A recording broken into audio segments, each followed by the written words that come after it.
pencher vers moi son oreille, et je le chanterai toute ma vie.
Pour vous asseoir.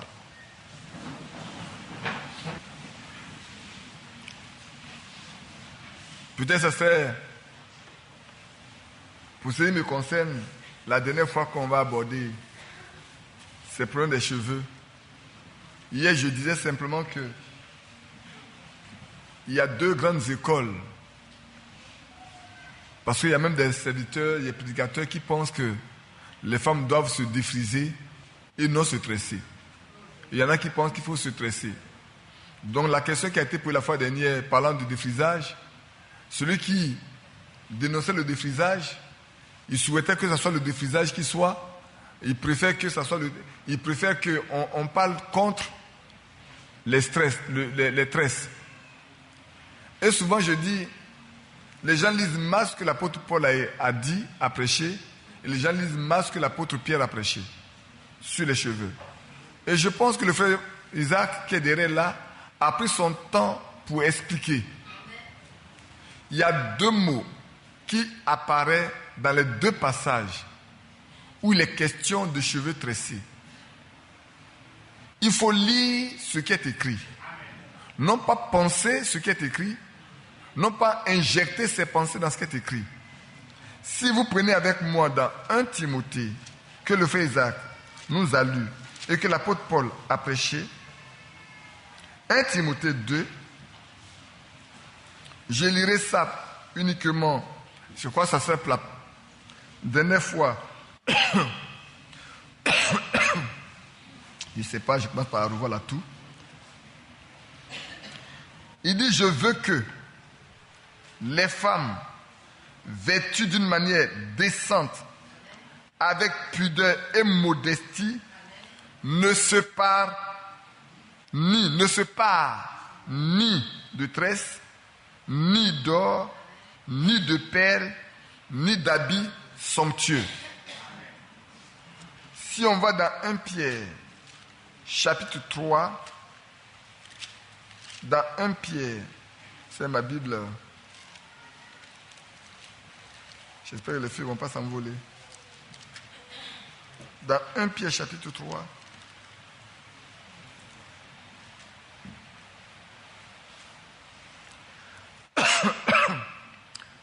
Femme, bon, lisons le verset 2. Bon, ensuite, on va lire le verset 1 pour donner le sens. Femme, que chacune soit de même soumise à son mari, afin que quelques-uns n'obéissent point à la parole, ils soient gagnés sans parole par la conduite de leurs femmes, en voyant votre manière de vivre chaste et respectueuse. Ayez non cette parure extérieure. Ici, le mot ou le verbe se parer est encore utilisé. Ça veut dire quoi? Quelque chose qu'on met en plus pour se donner envie d'être belle, pour se faire voir belle. Frère Isaac, si je me trompe, c'est pas ça parure? C'est pas ça? Qu'est-ce que le dictionnaire dit? Une parure.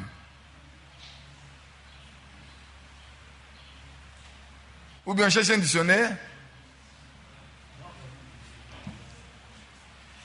Quelque chose qu'on porte en plus, ce qui prouve seulement qu'on met dessus. On dit, les rois se parlent de leurs beaux habits. Dans les jours ordinaires, le roi ne porte rien qui soit. Mais quand c'est des grands jours, il se met avec tout son apparat pour paraître. C'est pour paraître. Le mot, là, c'est le vrai mot. Les femmes qui font ça veulent paraître. Vous voulez paraître. Pour qui? Pour Christ ou pour le monde? Nous voulons que vous soyez. Vous ne paraissez pas, mais que vous soyez. Parce qu'elle a dit, vous soyez, n'ont pas compris. C'est pas que vous pouvez paraître. Ne paraissez pas. Soyez. Soyez ce que vous êtes. C'est comme ça que Dieu vous a créé. Soyez ce que vous êtes. Mais ne paraissez pas. Si Dieu voulait vous faire paraître, il l'aurait fait. Il a la capacité de le faire. Si vous partez voir dans le jour où Jézabel, qu'est-ce qu'elle avait? On dit, elle a mis ses parures.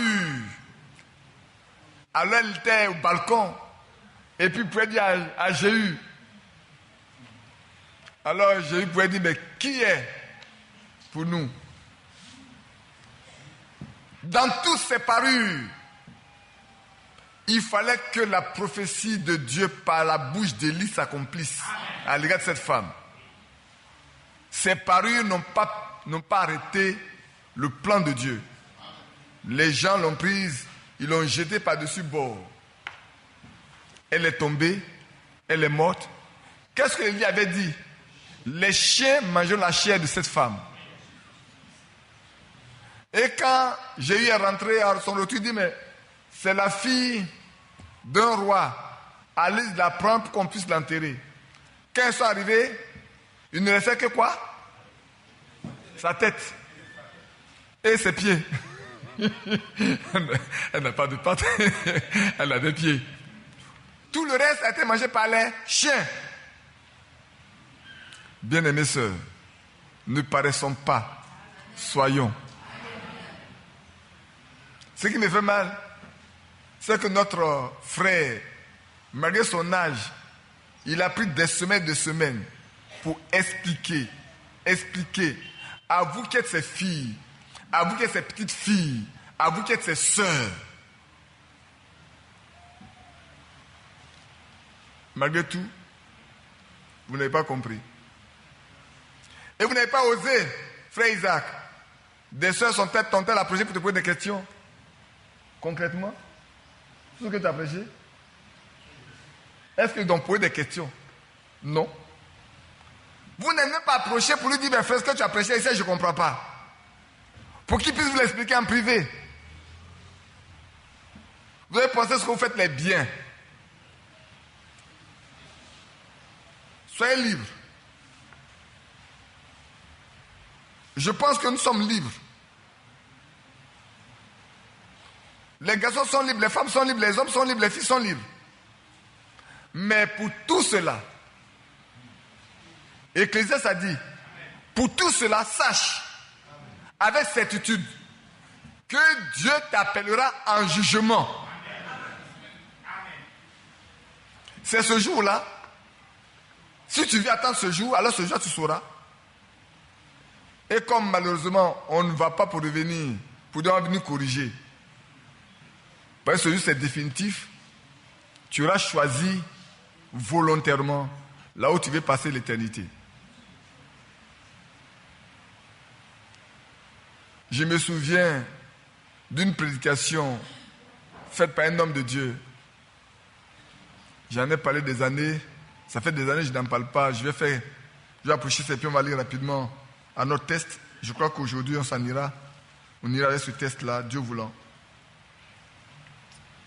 Cet homme avait prêché et puis il a dit qu'il y avait 2 pilotes qui étaient partis en mission. Une mission difficile et grave. Et leur avion a été atteint. Et il y avait un bourrasque. On dit une bourrasque ou une bourrasque? Une bourrasque, non? Frère Isaac. Ça ne veut pas fort en français. Hein? Une grande bourrasque. Des tornades partout. Et puis les 2 épouses, ne voyant pas leur mari arriver, le temps passé, sont rendus à l'aéroport. Pour attendre leur mari. Prêtez oreille, hein? Écoutez bien. Et elles ont attendu. Et puis à un moment donné, il y a une qui a ramassé les journaux qui étaient là pour les lire. L'autre, par contre, n'est pas restée là dans la salle. Elle est sortie, elle est partie sur la piste d'atterrissage. Malgré la pluie, malgré le tonnerre, malgré la tempête, elle attendait son mari. Rien ne pouvait l'empêcher d'être là pour attendre son mari. Parce que son mari lui coûte tellement cher. Beaucoup de femmes n'ont pas d'amour pour leur mari. Mais elle aimait tellement son mari. Vous comprendrez que sans son mari, elle n'a pas de vie.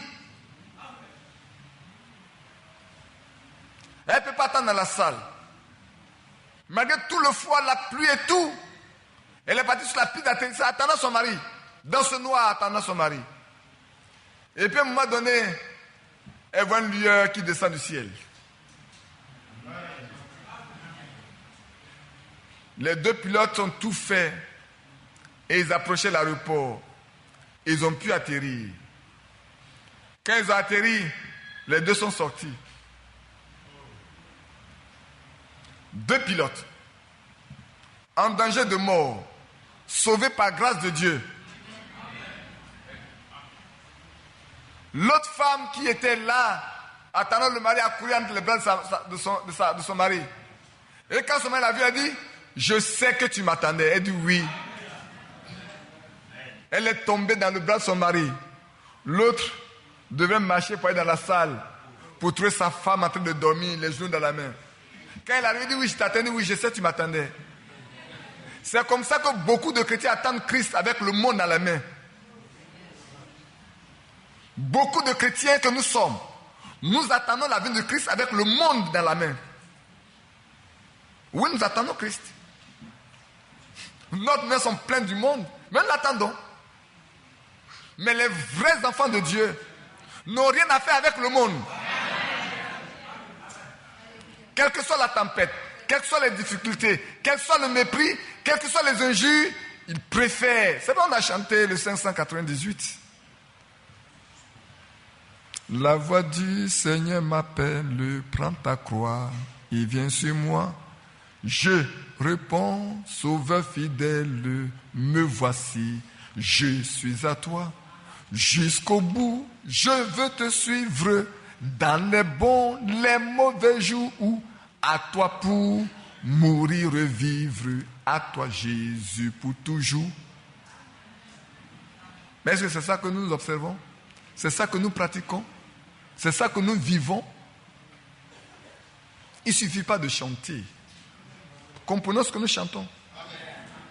Ceux qui ont écrit ces chants ont écrit des expériences qu'ils ont vécues, des choses qui leur sont vraiment propres et profondes. Et je comprends pourquoi je n'arrive pas à me détacher d'Hébreux 4 depuis. Je vais passer aujourd'hui, je vais terminer, je vais franchir ça. Je pense que le Seigneur l'a voulu exprès comme ça. Parce que la dernière prédication sur ce passage date du 22 octobre 2013.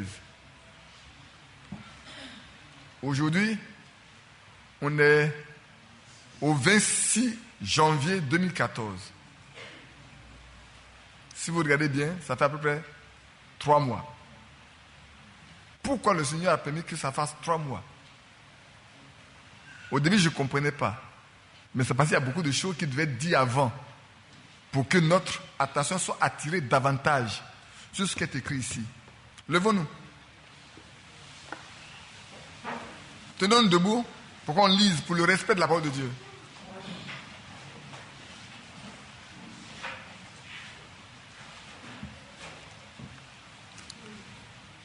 Craignons donc, verset 1, Hébreux 4, tandis que la promesse d'entrer dans son repos subsiste encore, qu'aucun de nous, je ne dis pas aucun de vous, qu'aucun de nous ne paraisse être venu trop tard.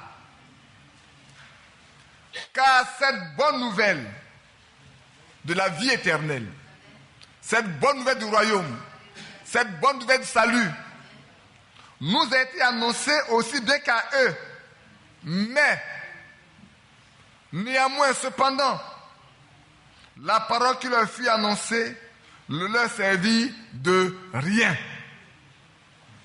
Parce qu'elle ne trouvait pas de la foi chez ceux qui l'entendirent. Seigneur, veuille bénir la lecture de ta parole. Asseyez-vous.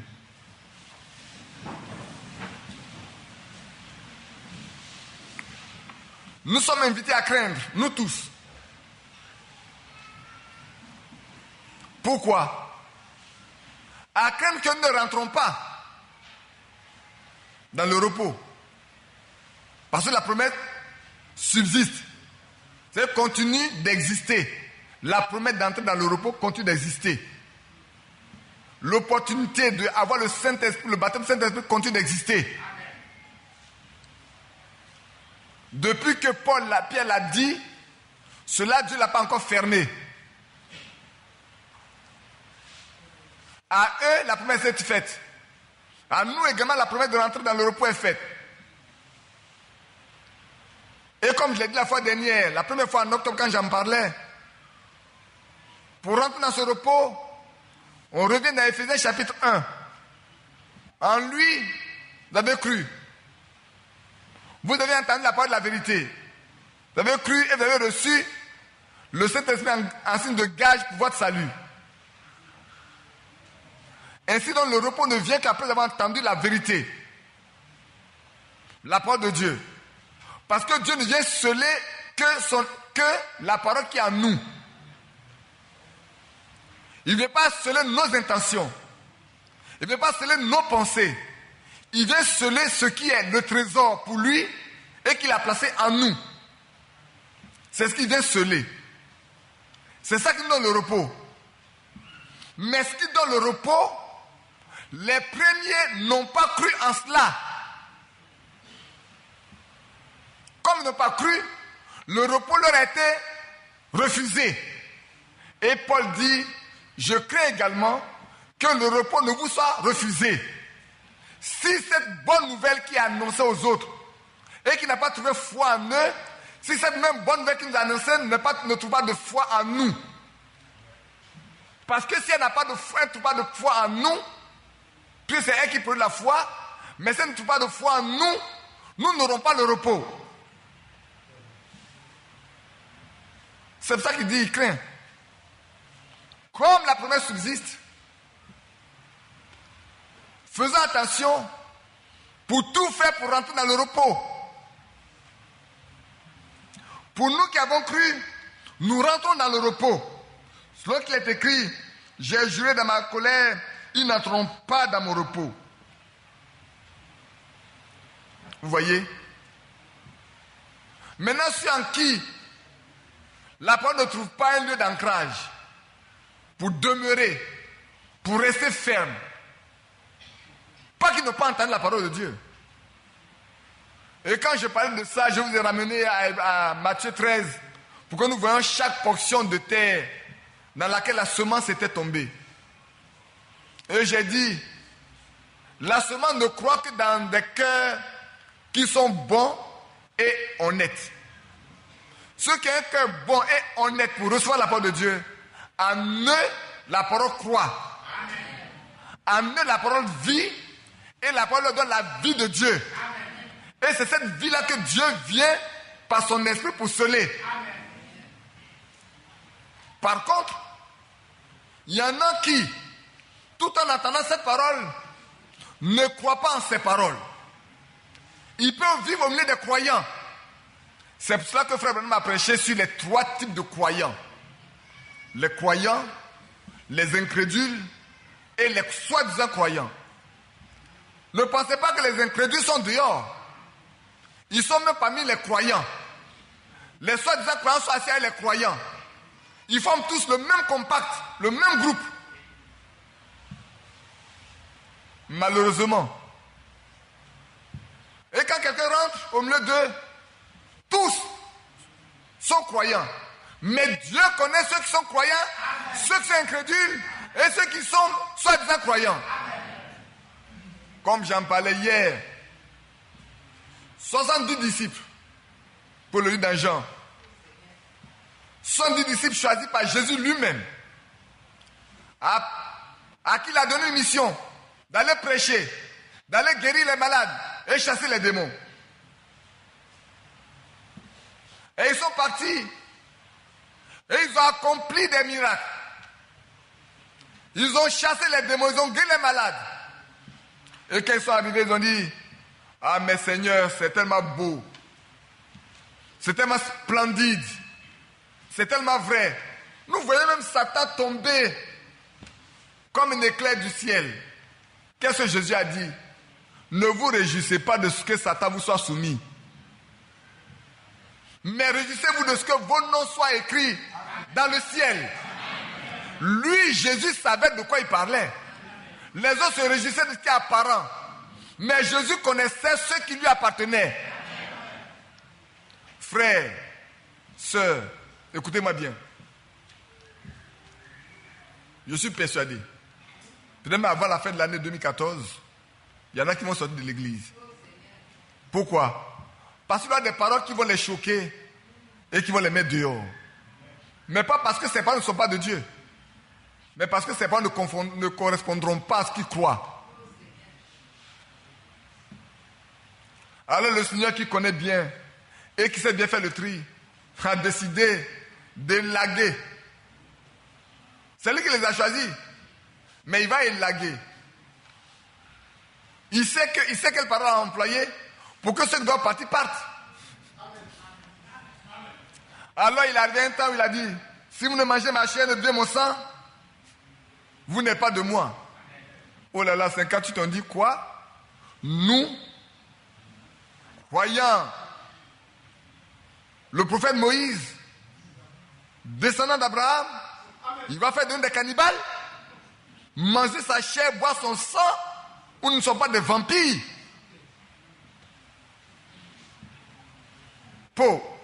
Les pharisiens ont raison de dire qu'il a un démon. Mon frère, allons-y.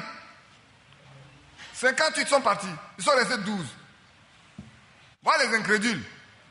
Mais il y a un soi-disant croyant qui est là. Il y avait un soi-disant croyant qui était parmi les 12. Judas. Il n'est pas vite parti. Hein? Il a attendu jusqu'au bout. Avant de manifester ce qu'il est.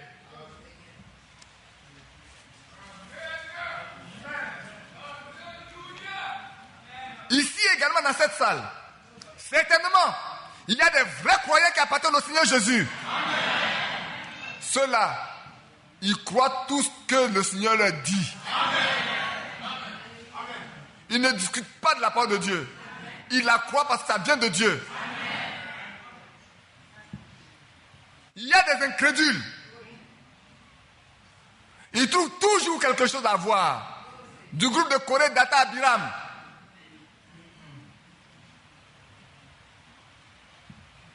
Il peut faire des miracles. C'est pour ça que l'apôtre Paul est parti très loin.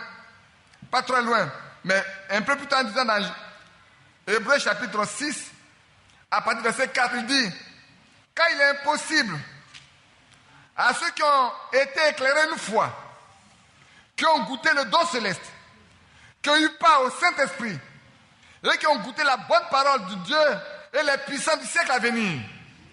Alléluia.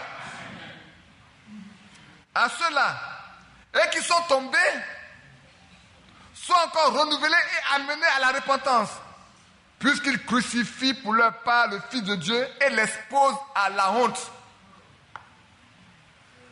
Vous savez, j'ai essayé de lire les commentaires des grands théologiens sur ce passage, et j'ai compris pourquoi Dieu était obligé d'expliquer ce passage de la frère Branham en lui donnant une vision. Pour ce passage biblique, frère, Dieu a donné une vision à frère Branham pour qu'il comprenne. Le jour où il est rentré dans ce groupe pentecôtiste, et il a vu des gens prophétiser, parler en langue, avec des interprétations réelles. Il s'est dit: je me retrouve au milieu des anges. Je n'ai jamais vu de telles choses pareilles. Mais Dieu est au milieu d'eux. C'est comme cette auguste assemblée ce matin. Oh là là. Un se lèvera. Il va parler en langue, il va parler en langue, il va parler, l'autre va se lever. Il va interpréter. Et on regarde, c'est correct, ça s'accomplit. L'autre se lève, il parle en langue, il parle en langue. L'autre se lève, il interprète. Et c'est vrai. Si ça se passe comme ça, on dit: mais le Seigneur est au milieu de nous. Alors le péché qui arrive, qui a vu le secret de son cœur dévoilé, le voleur qui arrive, qui est mis à nu, l'adultère qui arrive, qui est mis à nu, le méchant qui arrive, qui est mis à nu, même en venant sur la rue, il a volé l'argent de quelqu'un, il s'assoit, il est mis à nu. Mais quand quelqu'un vient, il dit: Dieu est au milieu d'eux. Alléluia. Mais c'est vrai. C'est pour ça que je lis la suite. Lorsqu'une terre est abreuvée par la pluie qui tombe souvent sur elle, produit une herbe utile à ceux pour qui elle est cultivée, elle participe à la bénédiction de Dieu. Mais si elle produit des épines, des chardons, elle est réprouvée et prête d'être maudite, on finit par y mettre le feu. Alors qu'est-ce qui se passe? La pluie, le Saint-Esprit, l'onction du Saint-Esprit étant dans l'assemblée, toutes les terres peuvent produire des fruits. Alléluia. Toutes les plantes. Parce qu'il va pleuvoir. Et nous sommes des plantes. Nous sommes des plantes. Il y a peut-être des manguiers, il y a des figuiers, il y a des ronces. Il y a des tomates. Il y a toutes sortes de plantes. S'il fait très chaud, si la saison sèche, chaque plante va demander à Dieu d'intervenir pour lui envoyer la pluie. C'est faux. Et quand la pluie va venir, à tomber, à humecter le sol, chaque plante va produire selon son espèce. Les ronces ne porteront jamais de tomates. Elles produisent les ronces. Les manguiers ne produiront jamais les figues. Produisent les mangues. Les figuiers vont porter les figues. Maintenant, si le propriétaire du champ arrive et qu'il trouve beaucoup de ronces, très peu de riz ou de blé ou de maïs, qu'est-ce qu'il va faire? Il va couper tout ce qui est les mauvaises herbes. Il va les entasser quelque part. Il va y mettre le feu. Mais c'est ce qui est écrit ici. C'est pour ça que, frère, comme je disais hier, samedi passé, nous ne courons pas après les miracles. Mais les miracles nous suivent. Parce que ce n'est pas nous qui guérissons, c'est Dieu qui guérit. Nous prions, lui guérit. Maintenant, si j'ai prié qu'il ne peut pas guérir, ça lui regarde à lui.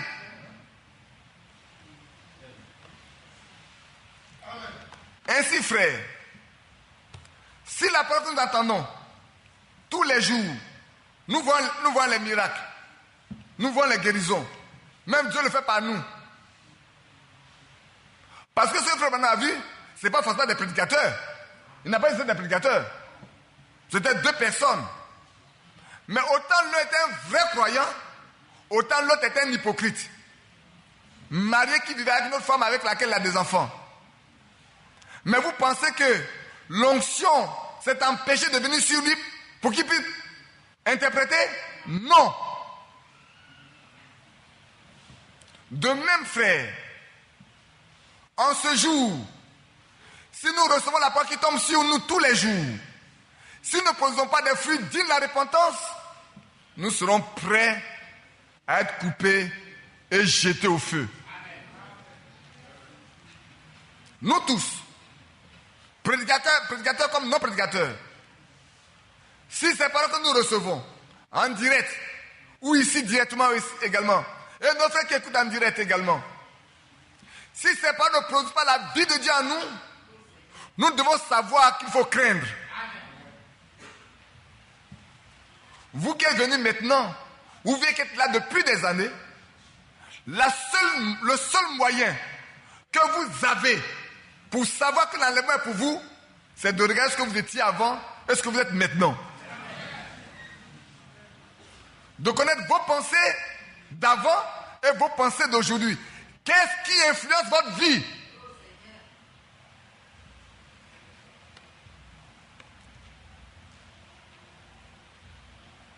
Et c'est pour ça que j'étais surpris pendant les 3 mois durant, à chaque prédication, frère Franck n'a pas cessé de citer ce passage. Il dit aujourd'hui, si vous entendez sa voix, n'endurcissez pas vos cœurs.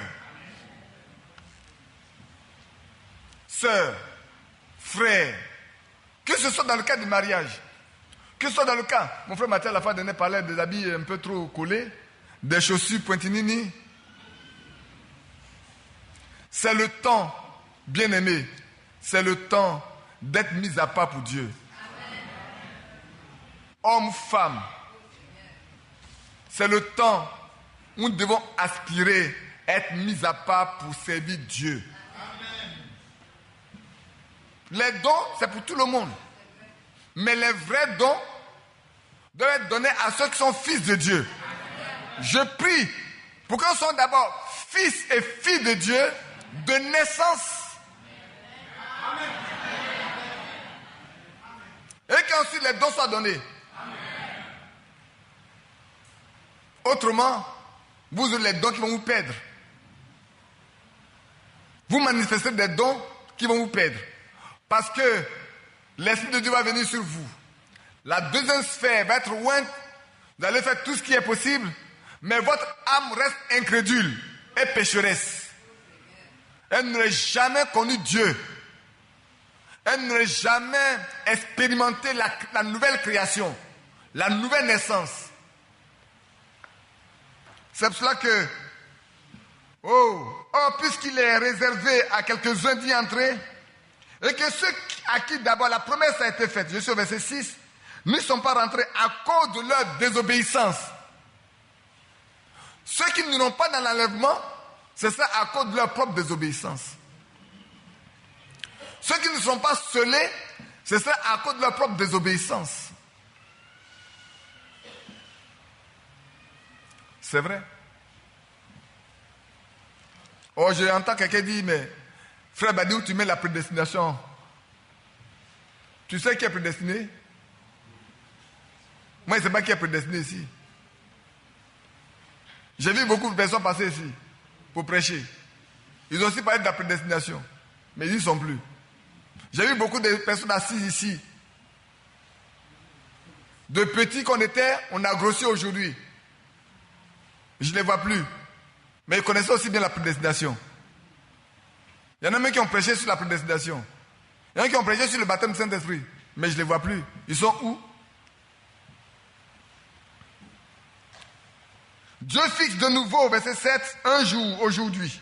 En disant dans David, bien longtemps après, comme il est dit plus haut, aujourd'hui, si vous entendez sa voix, n'endurcissez pas vos cœurs. Alléluia. Je vais verset 9. Il y a encore un repos de sabbat réservé au peuple de Dieu. Car celui qui rentre dans le repos de Dieu se repose de ses œuvres, comme Dieu s'est reposé des siennes. Frères, sœurs, empressons-nous donc d'entrer.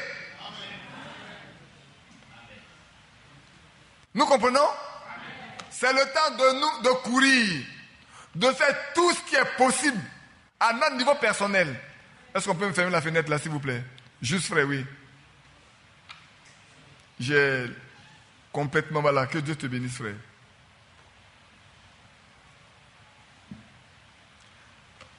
C'est le moment de courir, de se presser, de faire tout ce qui est possible à notre niveau pour qu'il puisse nous laisser entrer dans le repos. Alléluia. Ne mettez pas ça plus tard. C'est une question de vie ou de mort.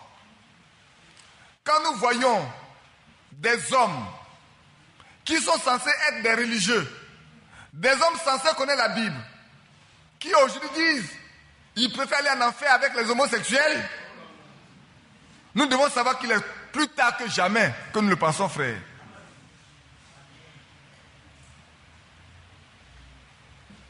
J'ai dit, et je suis persuadé que ça va avoir lieu un jour, la Banque mondiale, le FMI feront des lois, l'adoption des lois dans des pays pour les homosexuels, des conditionnalités pour accorder des crédits à des pays. Ça aura lieu.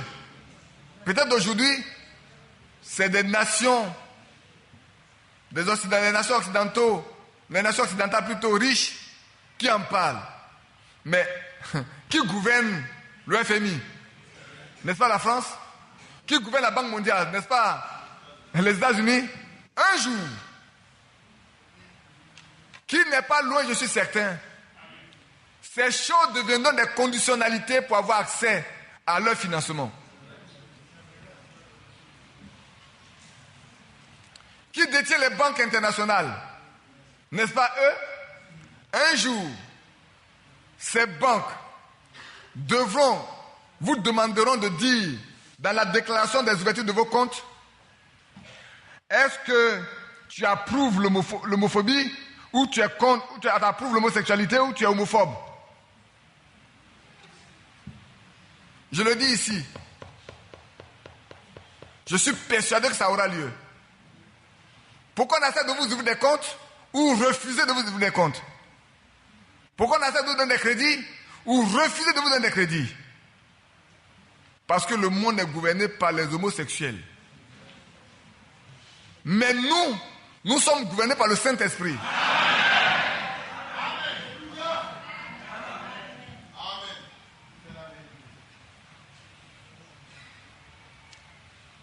C'est vrai. Empressons donc d'entrer dans ce repos afin que personne ne tombe en donnant le même exemple de désobéissance. Maintenant, voilà ce que l'apôtre Paul dit. Je vais lire ici, il est sorti encore dans le chapitre 6. Car la parole de Dieu est vivante. Alléluia. Maintenant, frère, on peut s'arrêter un peu. Notre bien-aimé frère Branham a prêché la parole, le pouvoir de transformer. Ne peut transformer que ce qui est vivant. Et ici, on nous dit, la parole de Dieu est vivante. Je ne sais pas si vous comprenez la chose comme moi. Ceux qui connaissent les chenilles de palmier, mettez une chenille vivante dans le palmier. Et passez 2 jours après, vous allez voir ce qui se passe dans le palmier. Il va faire des trous partout. Et puis après, vous allez voir, il y a beaucoup de petits. Ils vont devenir nombreux. Parce qu'il vit.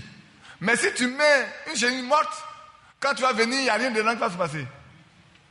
Et si la parole de Dieu est vivante, elle rentre en vous, elle vous transmet la vie qui est en elle.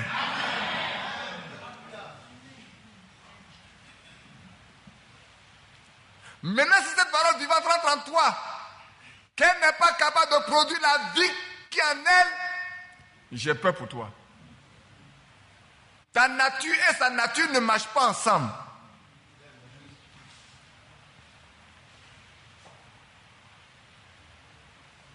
Parce qu'à ceux qui ont cru en Jésus, à ceux qui ont reçu cette parole, il leur a donné le pouvoir de devenir qui? Enfants de Dieu. C'est cette parole-là, vivante, qui pénétrant dans nos cœurs, nous donne la capacité de devenir enfants de Dieu.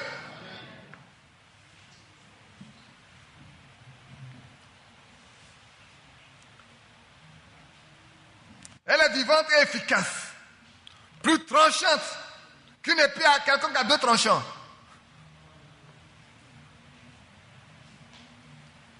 Pénétrante jusqu'à partager âme et esprit, jointure et moelle, elle juge les sentiments et les pensées des cœurs. Souvent, il y a des choses qu'on dit, alors qu'on ne sait même pas ce qui se passe dans le foyer d'un frère ou dans la vie d'une sœur. Et on pense que quelqu'un est venu nous raconter ça. Ça, c'est des choses que nous, on a vécues à plusieurs reprises. On est parti nous raconter ma vie et puis vient la chair pour parler de ma vie. J'ai dit à quelqu'un, j'étais parti avec mon frère Mathias pour dire à une sœur qui dit, moi j'ai prêché contre elle. Il dit, mais sœur, tu te donnes trop d'importance. Moi, je vais perdre mon temps pour préparer un message pour venir prêcher contre toi. Tu es qui pour que je fasse ça? Et puis ça me donnait quoi? En ce moment, il faut que je cite ton nom pour que les gens sachent que je parle contre toi? Non. Ça ne nous ressemble pas. On n'a rien à gagner à faire ça. Je préfère plus aller te voir en privé pour dire, sœur ou frère, voilà ce que j'ai appris que tu vis. J'ai appris que tu vis comme ça. Je suis venu parler avec toi pour que Dieu t'aide à sortir de là. Mais il m'a arrêté ici pour faire comme dans certaines religions. Il y a quelqu'un qui est malade. Il peut y avoir beaucoup de malades.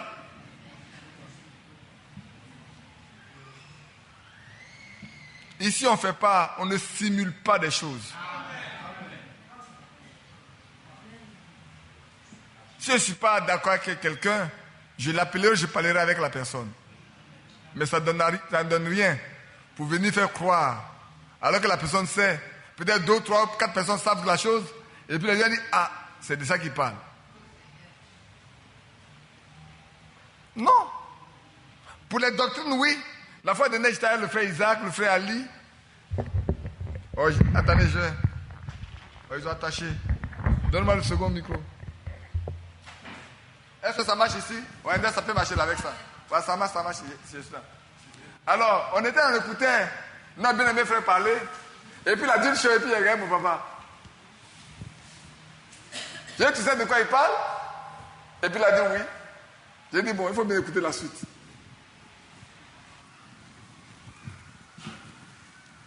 Parce qu'on ne peut pas prêcher des fausses doctrines et se cacher. Si quelqu'un prêche des fausses doctrines, ici je parlerai ouvertement, je dirai son nom. Pourquoi j'ai caché son nom? Puisqu'il n'a pas honte de me prêcher dehors. Moi aussi je n'ai pas honte de parler de lui devant tout le monde. S'il passe de maison en maison pour chercher à convaincre les gens, pour croire ce qu'ils croient, je préfère le dénoncer ici à la chair.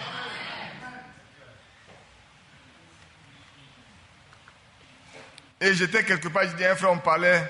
Je lui ai dit, frère, tu sais, quand on a fini de parler, il m'a exposé quelque chose. Je lui ai dit, tu sais, tu es le seul frère avec qui je parle ou je communie. Mais moi, quand quelqu'un croit une fausse doctrine, le jour où je le sais, je parle avec lui. Quand j'ai fini de parler avec lui, s'il ne veut pas comprendre, ce jour-là, on s'arrête. on ne marche pas ensemble. Parce que frère, je ne sais pas si c'est mon frère Mathias qui parlait, ou c'est quelqu'un d'autre qui parlait, vous ne pouvez pas ramener, vous, quelqu'un qui est gagné par une fausse doctrine à Dieu. Un prédicateur de fausse doctrine, vous ne pouvez pas le convertir. Et vous n'êtes pas plus gentil que le Saint-Esprit. Quand Dieu vous dit, vous devez vous séparer de telle personne qui crée des divisions avec les fausses doctrines, vous devez obéir.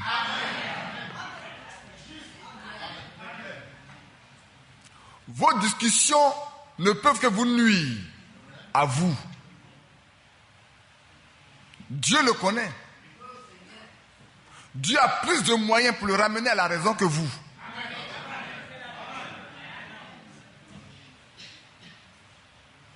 Dieu n'a même pas besoin de dire 2 mots. Il va ouvrir son intelligence, il va se rendre compte que, ce que j'ai cru qu'à maintenant là, mais c'est faux. Mais c'est Dieu qui l'aura fait. Alors quand vous avez parlé 1 fois, 2 fois avec lui, et qu'il ne comprend pas, priez plutôt pour lui. Ce n'est pas le fréquentant que vous allez le gagner. Et comme il le disait, je voulais lui dire, frère Mathias, laissons ça tomber désormais. Parce qu'en parlant, c'est comme si on donne trop d'importance à ces personnes-là. Qui a compris ce que je voulais dire? Sans que j'ai dit la chose. Ceux qui veulent fréquenter, ceux qui ont été livrés à Satan, soyez libres. Faites comme vous voulez. Mais vous comprendrez que les oiseaux de même plumage volent ensemble.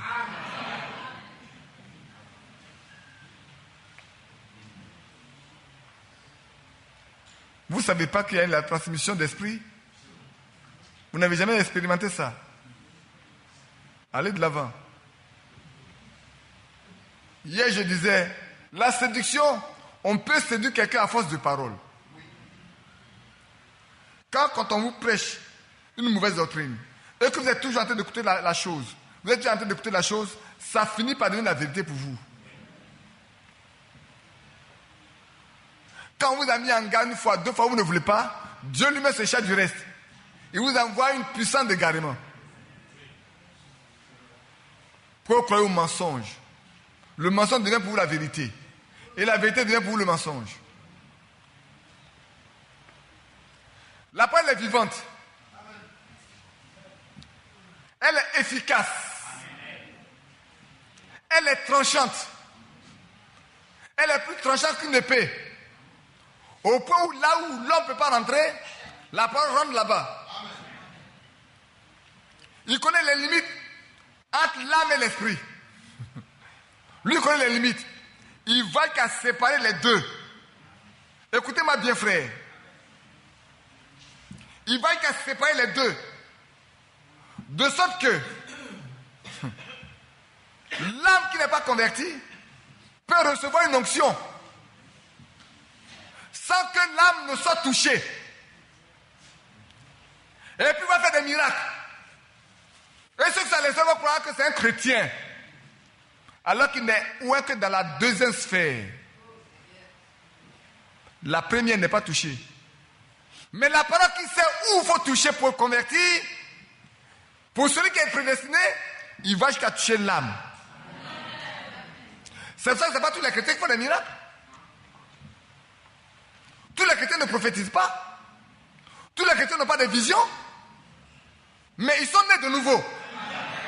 Ils peuvent être remplis du Saint-Esprit. Alléluia. Amen. Mais la parole c'est ça. Elle sépare simplement l'âme et l'esprit. Souvent vous recevez une parole, vous êtes complètement décousu. Vous êtes assis là, vous avez fait quelque chose de mauvais, peut-être vous avez même oublié. Et puis la parole de Dieu vient, quand elle frappe ça, des cheveux aux pieds, vous êtes complètement décousu. Si on vous demandait de vous lever, vous êtes incapable de vous lever. Pourquoi? Parce que c'est l'œuvre de la parole.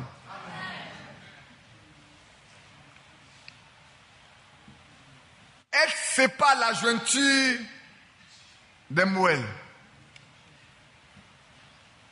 Votre colonne vertébrale a des jointures là, n'est-ce pas?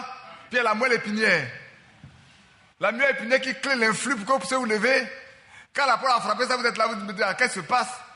Vous n'avez plus assez de colonne vertébrale pour vous lever. Comment on vous appelle? On dit, mes frères, viens. Sœur. Non, vous ne pouvez pas. Pourquoi? Parce que la parole vient de faire son travail.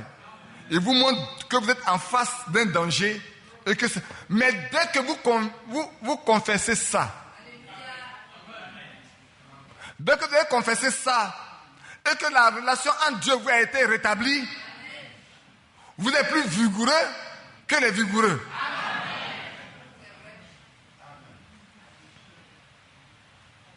C'est pour ça que devant la parole de Dieu, on ne peut pas résister. Ceux qui résistent devant la parole de Dieu, c'est des incrédules. Un vrai enfant de Dieu, quand il entend la parole de Dieu, qu'il fait un reproche, qu'il le reprend, il reste tranquille. Il pense à lui-même. Il se met, il incline la tête pour dire, Seigneur, viens à mon secours. Mais le rebelle durcit les épaules, durcit le front et s'en va. Nulle créature, frères et sœurs. Moi, quand j'arrive à ce stade-là, je me dis, mais souvent, nous-mêmes sommes... L'homme est orgueilleux. Nulle créature n'est cachée devant lui. Mais tout est nu et découvert aux yeux de celui à qui nous devons rendre compte. Sœurs, frères, aucun être humain n'est caché devant Dieu. Même dans la tombe, on te crée un grand trou, on met un bunker, on te fait tout. Tu n'es pas loin de la face de Dieu. Qu'est-ce qu'on peut faire qui soit caché? Quel acte on peut poser qui soit caché? Quelle parole qu'on peut dire? Même avant que la parole ne frappe notre conscience, avant qu'une pensée ne vienne à nous, Dieu la connaît. Qui sait ça? Qui sait qu'avant même que la pensée là ne nous anime, une pensée, ce n'est pas une pensée. Avant que la pensée même ne vienne, Dieu la connaît. Alors c'est ton nez qui est caché. C'est quand ça devient parole que ça se cache. C'est quand ça devient acte que ça se cache. Le volet s'assoit, il fait son plan. Il pense, il fait son plan. Avant d'aller voler. L'adultère assis, il pense et puis il fait son plan. Le volet fait la même chose. Mais dès que la pensée arrive, Dieu le connaît. Qu'est-ce qui peut se cacher devant lui? Voilà pourquoi nous devons nous livrer corps et âme à lui. Nous abandonnons complètement. Nulle créature n'est cachée devant lui, mais tout est nu et à découvert aux yeux de celui à qui nous devons rendre compte. Ainsi, puisque nous avons un souverain sacrificateur, je vais laisser cela de côté. Parce qu'on parlera de notre souverain sacrificateur après. Alors allons dans Hébreux 6 encore. Revenez un peu ici, au verset 9. L'apôtre Paul va dire, quoi que nous ayons parlé de ces choses difficiles, complexes, dans lesquelles on a dit qu'il y a des gens qui sont des incrédules. Il y en a qui sont des simili-croyants. Mais pour nous autres, quoi que nous parlions ici, bien-aimés, nous attendons pour ce qui nous concerne des choses meilleures et favorables au salut. Pour l'église d'Abidjan, quoi que nous enseignons ces choses, ce que nous attendons pour l'église d'Abidjan, pour nous tous, c'est tout ce qui y est de meilleur et favorable à notre salut. Car Dieu n'est pas injuste pour oublier votre travail et l'amour que vous avez montré pour son nom. Alléluia. Je crois effectivement que dans cette église, nous montrons chaque fois l'amour que nous avons pour son nom. Nous aimons Christ. Ça c'est vrai. Ça je le crois aussi. Et notre travail ne sera pas vain. Non, il n'est pas injuste pour oublier votre travail et l'amour que vous avez montré pour son nom, ayant rendu et rendant encore des services aux saints. Alléluia. Ayant rendu et rendant encore service aux saints. Vous savez, frère, s'il y a une église dans ce pays-là qui rend beaucoup de services à des saints, c'est bien vous. Il n'y a pas une seule église en Côte d'Ivoire qui puisse lever la main pour dire « Moi, j'ai sollicité Abidjan et Abidjan m'a donné le dos. » S'il y a une église qui va bien assister les autres frères quand ils perdent des gens, c'est bien vous.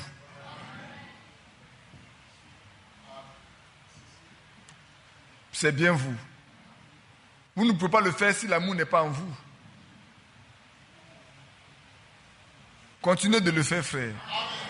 Faites-le surtout sans murmurer.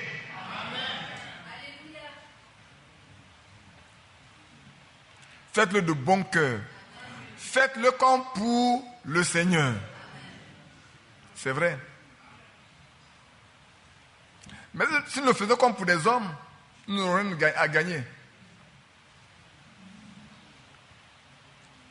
Nous désirons que chacun de vous montre le même zèle pour conserver jusqu'à la fin une pleine assurance. En sorte que vous ne vous relâchez point et que vous imitiez. Alléluia. Amen. Oh là là. On revient encore avec l'imitation. Qui est-ce que vous voulez imiter, vous les sœurs? Vous les sœurs, vous voulez imiter qui? Tu vois, quand je peux découper le groupe qui dit Sarah.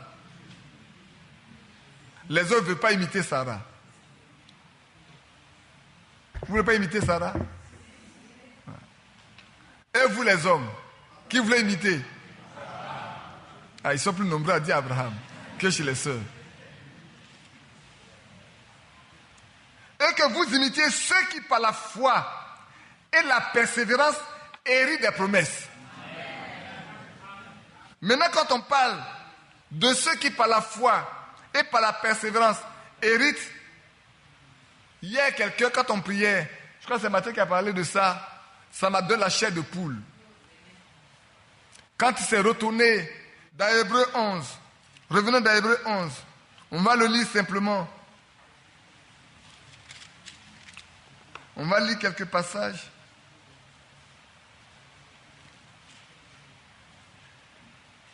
Oui. Regardez. Je lis avec le verset 32. Et que dirais-je encore? Quand le temps me manquerait pour parler de Gédéon, de Barak, de Samson, de Jephthé, de David, de Samuel et des prophètes, qui par la foi vainquirent des royaumes, exerçaient la justice, obtinrent des promesses, fermaient la gueule des lions, éteignirent la puissance de feu, échappèrent aux tranchants de l'épée, guéris de leur maladie, furent voyants à la guerre, mis en fuite des armées. Des femmes recouvraient leur mort par la résurrection, d'autres furent livrés au tourment et n'acceptaient point de la délivrance. Vous n'avez pas compris? Pour leur foi, on les a livrés au tourment. Ils n'ont pas accepté qu'on les délivre de ce tourment. Ils préfèrent mourir dans ce tourment pour l'amour qu'ils ont pour leur Dieu. Et ce n'est pas fini. Ce qui m'a donné la chair de poule. D'autres subissent des moqueries. Et le fouet, les chaînes et la prison. Ils furent lapidés, sciés.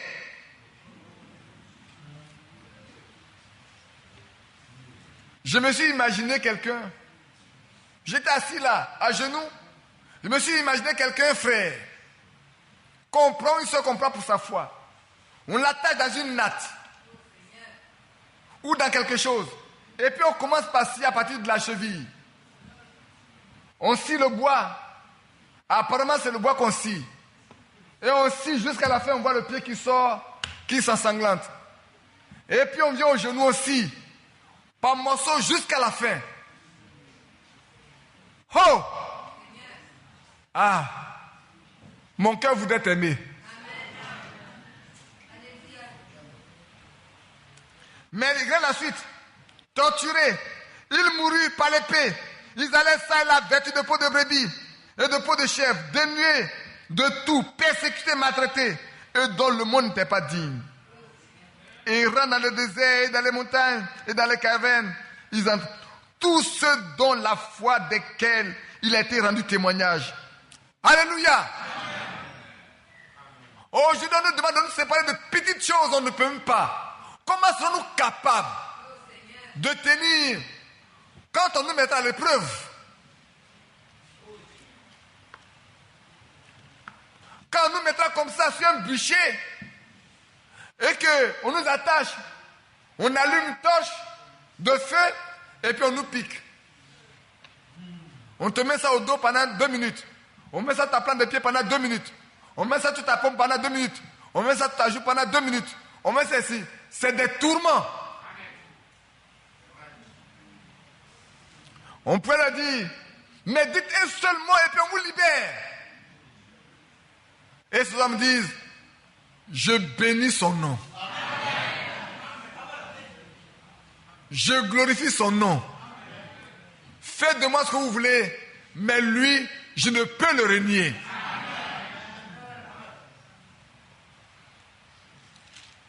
Oh, j'étais assis là. Quand il parlait de ça, j'ai pensé à Isaïe. L'histoire, si je ne me trompe pas, dit, on l'a scié ce prophète. Qui a vu une fois une scie? Et on met la personne là, comme un morceau de bois. Et on le scie. On le scie jusqu'à sa tombe. Si c'est sa paume, on va le scier, on va scier jusqu'à sa tombe. On va couper. Parce qu'on veut l'amener à renoncer. Peut-être au début, on va dire, bon, on va scier seulement un doigt pour ne pas lui faire beaucoup de mal s'il renonce.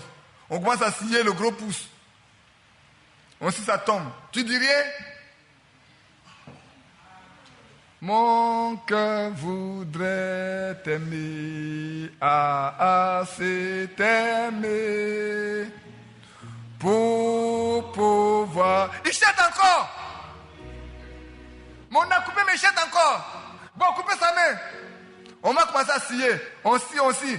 Mon cœur voudrait t'aimer, assez t'aimer, pour pouvoir supporter, tout supporter. La souffrance et la haine, l'injustice.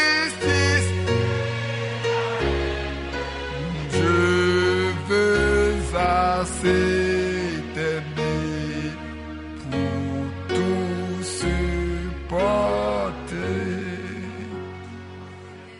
Oh! Est-ce que nous l'aimons? Est-ce que nous voulons marcher avec lui? Oui, c'est vrai.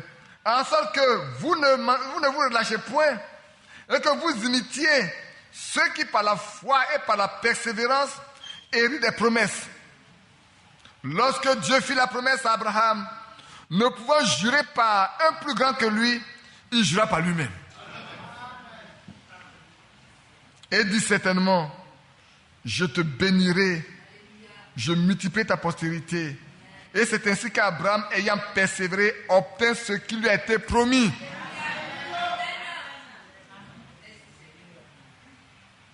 Est-ce que nous aussi, nous voulons persévérer? Est-ce que nous aussi, nous voulons marcher avec lui? Oui, c'est vrai. Et je vais sauter pour venir au verset 19. Cette espérance, nous la possédons comme une ancre de l'âme sûre et solide. Elle pénètre au-delà du voile. Cette espérance. Qui possède cette espérance-là? L'espérance du salut, de la vie éternelle. Il faut que nous la possédons comme une ancre. Vous voyez les gros bateaux là quand il y a des grandes bourrasques, il y a des tornades, on jette l'ancre qu'il aille jusqu'au fond fin là-bas pour s'accrocher à quelque chose, pour que le navire ne dérive pas. Et si nous aussi, nous pouvons être ancrés en Christ, même qu'il doit n'importe quoi, nous sommes ancrés à lui.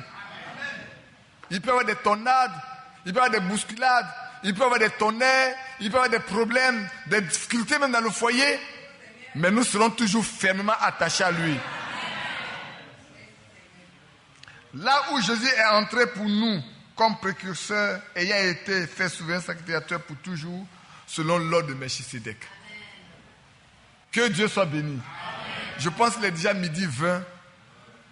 Nous allons laisser cela ainsi pour continuer Hébreux 5 et Hébreux 7. Dieu voulant dimanche prochain. Or, dimanche prochain, c'est l'écoute en direct. Ça sera par la grâce de Dieu sur prochain. Alléluia.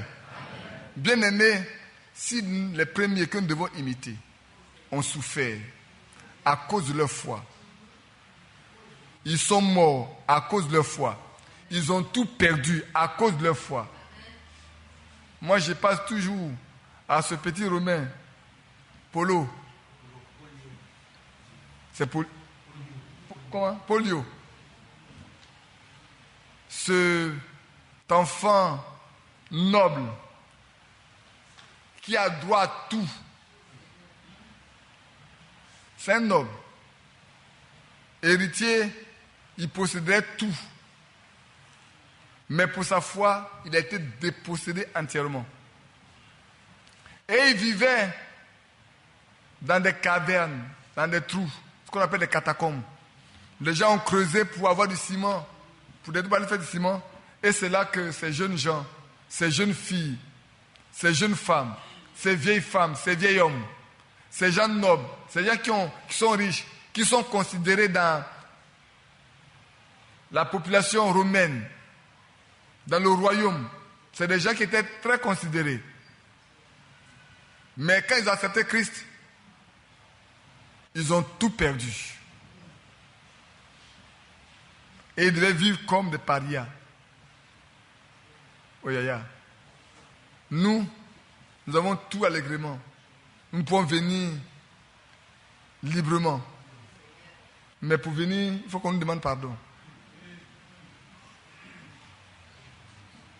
Et pour nous, on n'avait même pas en ce temps-là. La Bible n'était pas peut-être complètement écrite. Quand on a une page, un morceau des Écritures, c'est une richesse, un grand trésor. On passe le temps à lire, à relire, à relire, à relire, à relire, à relire. Le seul petit morceau qu'on a, qu'ils ont, c'est un trésor. Quand on trouve un autre qui a aussi une autre partie, on s'échange, on lit, on prie, on est heureux. Nous, on a le livre tout entier.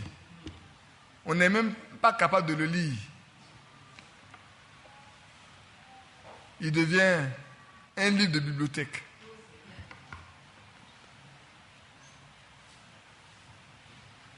On n'est même pas capable de s'aimer et de se pardonner les uns les autres. Un jour, on ne nous demandera pas pardon. On ne nous suppliera pas pour pardonner. Un jour, on ne nous suppliera pas. Le temps arrive, on ne va pas nous supplier. Quand nous n'avons plus rien, nous allons partager tout. Parce qu'on n'a plus rien. Alors j'ai demandé à celui qui dit, est-ce que tu as un petit tricot là?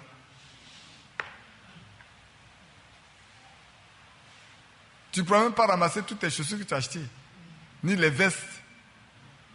Tu es obligé de fuir pour laisser tout. C'est vrai. Tout ce que tu as comme dans ton frigidaire, si tu ne peux pas donner à manger aujourd'hui, mais demain c'est les rebelles qui vont manger.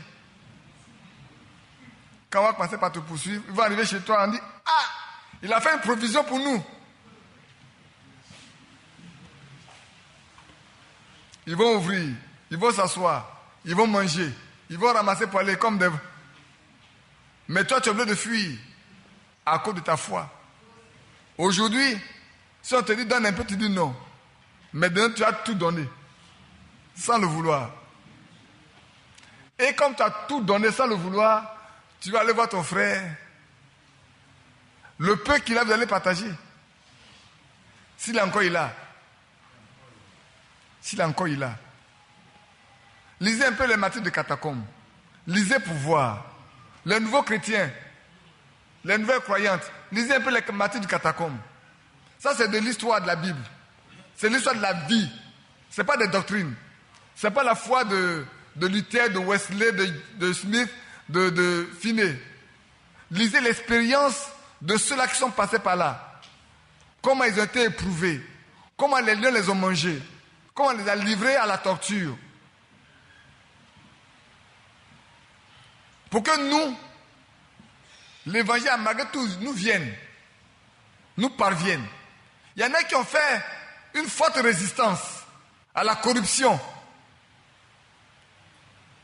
Et dans chaque âge, il y a un groupe comme ça. Dans chaque âge, il y a un petit groupe, un petit noyau. Petit troupeau. Votre Père a trouvé bon de vous dans le royaume. Et dans chaque âge, il y a un petit troupeau. Aujourd'hui, regardez autour de nous. C'est la même chose comme avant. Hein? Frère, c'est la même chose. Beaucoup croient ce qui est faux. Mais il y a toujours un petit groupe. Si vous présentez là aujourd'hui, si on se retrouve avec eux, mais ils vont nous chiffonner. Ah, vos fausses doctrines, vos ceci, vos cela. C'est nous qui allons croire à la fausse doctrine. C'est eux qui croient à la bonne doctrine. Parce qu'ils sont plus nombreux. Si on doit inviter les gens au haut niveau de l'État, ce n'est pas vous qu'on va venir chercher. On ne vous connaît même pas. Mais on vous connaît. Hein? On vous connaît mieux que vous ne connaissez. Quelqu'un a posé la question, toi tu appartiens à l'église de telle personne, alors que moi je ne connais même pas la personne. Nous sommes plus connus que nous-mêmes le pensons, frère. Et je me demande, j'ai dit, même là où on dort, qui sait même si nos déplacements ne sont pas suivis à la lettre? Oui. Qui sait si nos déplacements là? Oh, on va à l'intérieur pour prêcher. Mon frère Mathieu parlait de ça. Il va aller en Guinée. Oh, il va aller à ici. Tout ça, nous sommes connus, nous sommes suivis. S'il y a persécution, vous n'allez même pas, vous ne pouvez même pas vous cacher. Non, frère. Je ne plaisante pas. On sait que vous fréquentez cette église-là. On sait où elle se situe. On connaît vos heures de réunion. Peut-être mais il y en a qui sont assis là déjà. Il dit mais il y a des gens qu'on envoie tous les jours au milieu de nous. C'est leur travail. Nous on fait notre travail et ils font leur travail. Ils sont payés pour ça. Moi j'ai toujours dit que la loi de ce pays-là, je suis au-dessus de la loi de ce pays. Vous savez pourquoi? Parce que cette loi est supérieure à toutes les lois. Je ne peux jamais enfreindre, je ne veux jamais enfreindre à cette loi. Mais si leur loi contredit celle-là, je vais enfreindre à leur loi. Ça, c'est la loi de quiconque croit. Et qui s'attend à l'enlèvement. Et cette loi est au-dessus de toutes les lois du monde.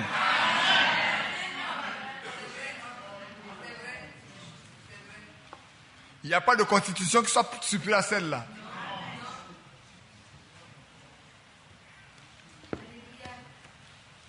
De sorte que nous, on est attachés à ça. Quand tu vis ça, le policier ne peut rien faire. La justice ne peut rien faire. De sorte que si un chrétien fait des affaires avec un païen qui a des problèmes, si c'est un chrétien, il abandonnera les droits. Il ne fait même pas d'histoire. Parce qu'il sait que ce qu'il paie ici, là, Dieu est capable de lui donner le double, ou le triple, ou le quadruple. Si Dieu veut le lui donner, il est capable. C'est pour ça que c'est malheureux de voir des frères qui font des affaires ensemble. Et puis quand ça accroche, c'est des... Non, ça, pas seulement dans la justice, c'est les anciens qui doivent intervenir dedans. Alors pourtant qu'ils ont commencé les affaires, les anciens n'ont rien vu. Quand ils commencent à les anciens, ils ne voient rien. Mais quand ça s'accroche là, On va aller voir les anciens pour que les anciens interviennent dedans. Qu'est-ce qu'ils ont à faire dedans? Bon, comme la Bible dit que vous devez les voir, vous devez les voir avec. Et ils vont trancher. Mais il y en a qui dépassent les anciens. Les intérêts sont tellement gros qu'il faut la justice tranche. Ils vont devant les juges. Ils vont devant la justice. Pour payer les avocats. Ils ne savent pas comment ça se passe en justice. Eux-mêmes disent, un mauvais arrangement vaut mieux qu'un bon jugement. Un mauvais arrangement entre vous là, c'est meilleur qu'un bon jugement.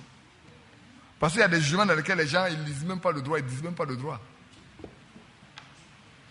Ils ne disent pas le droit du tout. Ça, on sait de quoi on parle. Bref, nous sommes ici pour le ciel. Amen. Que Dieu nous bénisse. Amen. On le vit ensemble. Maintenant, bien-aimés frères et sœurs, alors que nous allons nous tenir debout, sachons que cette bonne nouvelle que nous entendons a été prêchée de tout temps.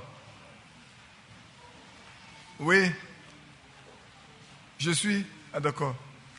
Cette bonne nouvelle a été prêchée de tout temps. Il y a toujours 3 groupes. Il y a eu des croyants. Tout le monde est enthousiaste au début. Hein. Tout le monde est enthousiaste au début. Tout le monde est enthousiaste au début. On est heureux, on est content. Et puis au fur et à mesure le temps passe, les choses se dessinent. Les choses se précisent. Il y a toujours 3 groupes. Les vrais croyants, qui eux ne discutent pas, qui croient. Mais ça doit leur coûter la vie, ils croient.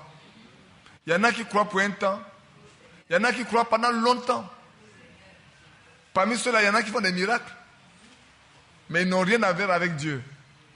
Mais nous, notre prière, que chaque membre de cette église appartienne au premier groupe. Que les 2 autres groupes-là, on ne trouve personne à l'intérieur. C'est là notre prière. Prions ensemble. Seigneur notre Père, nous te rendons gloire et grâce ce matin. Nous te remercions, nous te louons, nous t'acclamons. C'est vrai. Cette parole a été prêchée depuis l'aube des temps. Moïse en a parlé. Jérémie a prêché. Or même souvent on a voulu le tuer par la langue. Et cela est parvenu à nous. Et Paul nous dit que cela n'a pas trouvé de foi dans le cœur de ceux à qui cela a été prêché. Pour finir, ils ont appartenu au groupe des non-croyants, ou à des incrédules, ou à des semi-croyants. Mais ce matin, nous te prions, Seigneur, fais de nous de vrais croyants, de vrais disciples de Jésus, des hommes et des femmes attachés à la vérité, vivant pour la vérité, marchant avec la vérité. Oh Dieu, consacrant toute leur vie à toi, se séparant de tout ce qui est mondain, se séparant de tout ce qui est du monde. Le monde attire, c'est vrai. Le monde séduit par les attraits. Il y a les faux enseignements qui séduisent également. Le monde séduit par la ruse. Oh Dieu. Et même maman séduit. Mais nous voulons être attirés par toi. Nous voulons rester fidèles à toi. Nous voulons marcher avec toi. Voilà pourquoi ce matin, arrivé si nous avons écouté ta parole, laisse-la pénétrer en nous. Pour qu'elle crée en nous la vie. Qu'elle sépare moellé, jointure, âme et esprit. Ô Dieu, ô Père. Et que nous soyons à l'exemple de Christ. Marchant comme il a marché, obéissant comme il a obéi. Faisant comme il a fait quand il était sur cette terre. Soumis à son Père. Notre bien-aimé frère, la fête de la foi dernière, donnait l'ensemble des caractères de l'amour, l'obéissance, la soumission. Notre Dieu, la paix qu'il a vécue, accorde-le-nous. Accorde-nous tout ce qui est de son caractère, au nom de Jésus. Amen.